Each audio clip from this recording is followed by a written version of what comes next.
for something a little more heartier, that's what our rice cakes are. Well, as a dietitian, I want the fiber present because that slows down the release of sugar. Yes.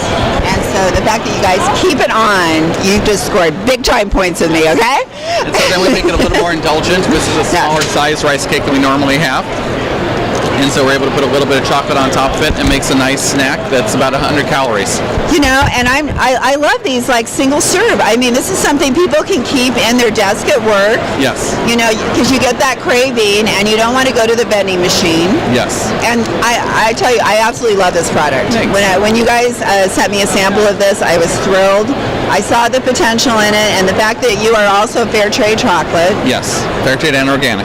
Yeah, and organic is like what we care about, number one, because we want to support true organic companies. Now, you guys said that you've been making rice cakes for how long? That's got to be over 40 years. Now, how long have you guys been in business? Since 1937, so 70 1937. years.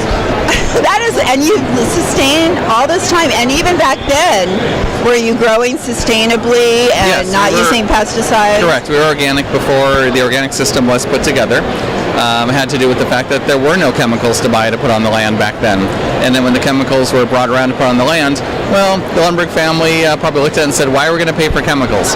And we're still able to farm the way they normally do and still get the good yields that they do. And then when organics really came around, they were part of the folks who helped create the organic system in California and show people how they can grow organically and farm great products.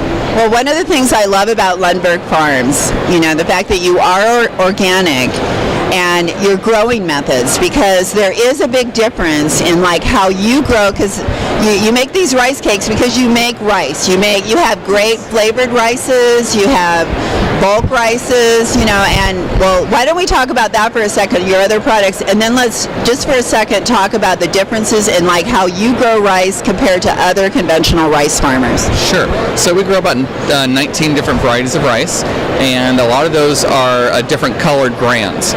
So the bran layers on the outside, pretty much all rice can be white when you take the bran layer off, but you have brown, black rice, red rice, different color, purple.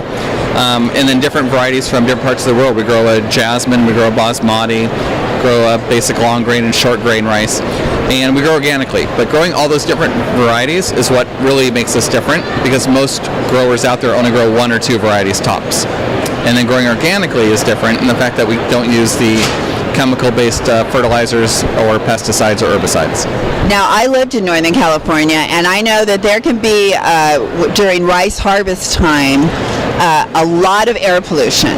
Yes. And why don't you explain like what's the difference in like how you deal with the soil after you harvest and what's left, and because I know that there's a lot of burning going on. Yeah, well, actually there isn't a lot of burning as much anymore. It became a state law about 15 years ago, give or take, when Governor Schwarzenegger was in office. He would sit outside a lot smoking his cigars, and one day he went outside and it was so thick with smoke from the burning of rice chaff that he helped pass a law that they're not supposed to be burning rice chaff anymore, and unless it is an extreme case of having a lot of heavy pests in the fields. So we try not to burn, but under that law too, we're supposed to when there's a heavy pest area that has to be controlled. But it's not burning as the past where the air was thick with smoke. It just doesn't happen anymore. Well, the fact that you guys... But we were one of the first people who were not burning to begin with. And when the law was passed, they were using us as an example of here's farmers who don't burn. Therefore, why is anybody burning? It's worked back into the soil, which then helps feed the soil for the next harvest. Yeah, I've been for all these years, and you know, been offering these products for a long time, and I highly recommend Lundberg Farm as a family-owned organic company that I would much rather for people to be buying than just any rice off the shelf. And I just really appreciate everything you guys do. And thank you very much.